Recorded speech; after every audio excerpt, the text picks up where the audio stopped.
Hey everybody, welcome back to another 3-Question Thursday. Do-do-do. Yeah! I figured you'd I had to say do something it. after that. I'm like, somebody do it. All right, so first question of the day is from Marianne Meltzer. Hello. And thank you, Marianne. So when you salvage an item, are you already picturing something to transform it into? Or is it something that comes later when it's been in the shop for a while?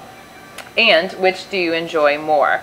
On the road salvage or inventing something new out of pieces at the shop? Ooh, that's a good one. Yeah, I think it's a little bit of both. Yeah. You know, sometimes we're out in the field and you see something immediately, especially with Mike. He's like, that's going to be this. Yeah, and that sometimes turns into a reason why we want to take it. Because it's, on a surface value, it's like, it's Right. just this. Right. But then as as we've been doing this for a long time, so you see it in a piece of furniture that we know we can sell for a lot more money, that piece becomes a lot more desirable.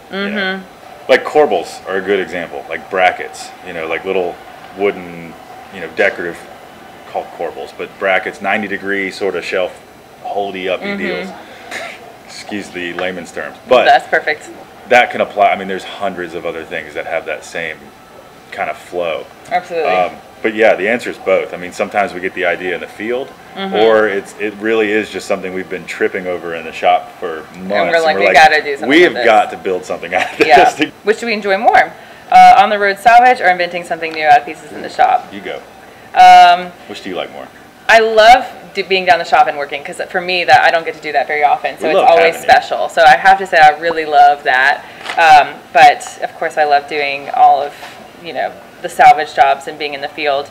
Yeah, I mean, what's so fun about being in the field is it's always going to be something different. We're always learning something, and it's always a challenge. Sure. And it's like, it's just really exciting, all that energy, problem-solving stuff. Yeah. If I had to pick favorites, it would probably be building stuff in the shop. I mean, that's where my heart lies. Custom fabrication.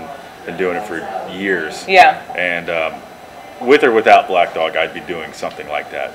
Probably with cars, but it's that same thing, building something with my hands, so that's my favorite part, but I love all the parts equally. It's awesome. This is a fun question, so this is kind of like a little bit outside of work.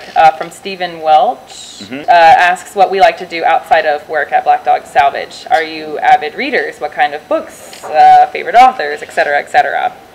So what do you like to do outside of work, Tay? I don't read books. So I don't read much. Car manuals, I read instruction manuals and electrical schematics.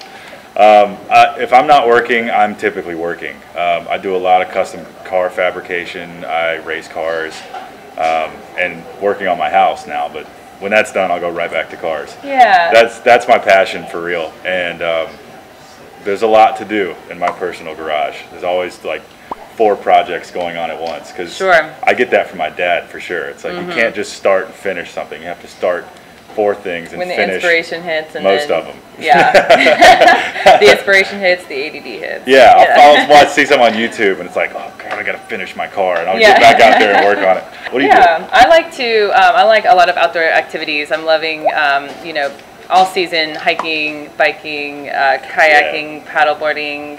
I got a dog, taking my dog out. I do love reading. And when I read, I usually try to read something that I feel like is going to be like I try to stay away from novels. Those are like, my maybe like in between books when I'm like needing something easy to read or something. But like I like to read something that's going to teach me something, Not that we can't learn from novels. Love doing crossword puzzles as well. Yeah. But no, we live in a great place to be outside all the time. Yeah. Before I could drive, that's what I was doing. Yeah. Climbing trees and digging holes. Okay, so that was fun. Yeah, that's it for this week. Thank you guys for joining us, and we'll see you next time. I think we only did 2. That was 3. Oh wait, no. Nope, we only did 2. All right, next one is from Kimberly Age, and she asked, I enjoy and respect what you all do. Thanks. Louisville, Kentucky has a lot of old empty buildings, and you should look into them. I agree. There's a lot of whiskey factories in Kentucky. My question is, what is the best way to remove old baseboards without chipping the wood? Thanks, Kim. Kim, we're still learning. Yeah, we'll get back to you on that one. I think figuring out, one, if it's going to be well, what kind of wood are you working with? You know, if there's going to be water damage, or if it's been in a lot of sun, it's going to be brittle. Right. A lot of times baseboard has a little bit of, depending on the year of the house or, you know, how nice it was, they'll have like a little quarter round top trim, yeah. Bottom trim. So there's sometimes baseboard, when you're looking at it, it looks like all one piece, and you take it apart and it's like all these pieces start falling apart. Yeah. And then you have to question, is this worth saving? Yeah, I mean, the two main factors are what kind of wood it is. Like oak is really hard, can be brittle though, and poplar is really soft, and there's a lot of poplar in old American Right, so you can dent buildings. that pretty easily. Yeah, as Robert said, a pair of heels will do a job on it. The season 1 trivia right there. But the other part is what kind of tool you're using. Yeah.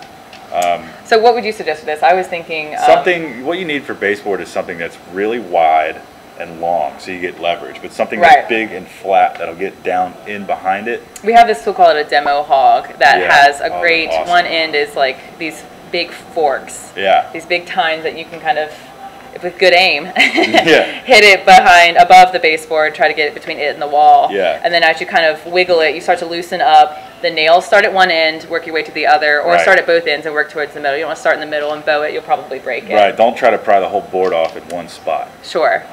There's so many variables though. I mean, it could be a house where the carpenter just had a million nails and he had to get rid of all of them. Paid per nail. And sometimes, you know, they're built differently. I mean, in the era of houses that we work on, I mean, it's so regional and different no matter where you go. That it's hard to put a blanket how-to on that, but yeah, for sure. You break enough of them, you'll figure out exactly how to do it. And if you don't have this, we're calling it a demo hog. It's based on a tool that firefighters call around called a Halligan bar. Carry around. But it was the firefighter version of that is called a Halligan bar. That's cool. Halligan tool. And the only difference is the firefighter's one has this big spike on it that you can break doors down with. Yeah, okay. But I have to imagine whoever made the demo hog took that for inspiration. Yeah, that's really cool. The end is exactly like that. But yeah, so if you needed to feel more badass, you can know that firefighters use this tool too. Yeah, it's a demo hog. It's the only neon green one. Go find it. It's pretty awesome. It's good. Yeah. Made in America. We also have like channel lock or crescent.